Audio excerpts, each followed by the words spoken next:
Let's change the spark plugs on a Honda Pilot. The plastic cover is already off the engine. Thank you. The cylinders in the front are 4, 5, and 6. We're going to work in the middle on number 5.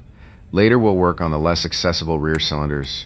First loosen that plug by pressing down the tap. Make sure that the tap is pressed down when you pull the wire harness off the ignition coil. It can be stuck, so be patient. Use a 10mm socket to loosen the screw on the ignition coil. Take it out with your hand. Be careful not to lose that. I like to vacuum here to make sure no debris gets into the cylinder head. Out comes the old ignition coil, and we can take a look inside and see the top of the spark plug. It's actually convenient to use a smartphone camera to see this better while working. Use a 16mm magnetic spark plug tool here. I had to try different extensions to get the right length, sticking out of the spark plug tube just a bit. I loosen the old spark plug with a wrench first, then keep going by hand. Then I have to do a bit of acrobatics to find enough space to pull the spark plug out. I take the new one out of the plastic protection and put it in the 16mm spark plug tool.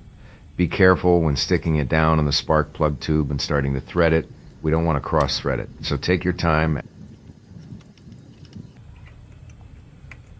After a couple of turns, continue with a torque wrench set to 13 foot-pounds or about 160 inch-pounds.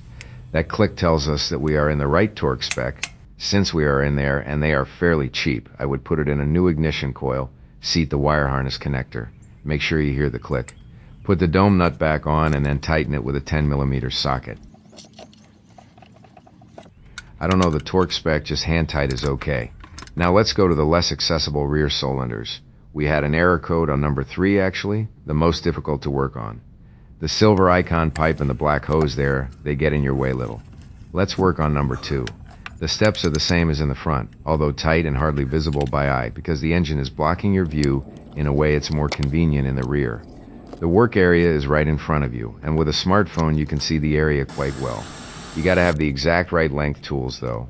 I actually changed wrenches halfway through here to make sure I can turn it as the spark plug started coming up and out.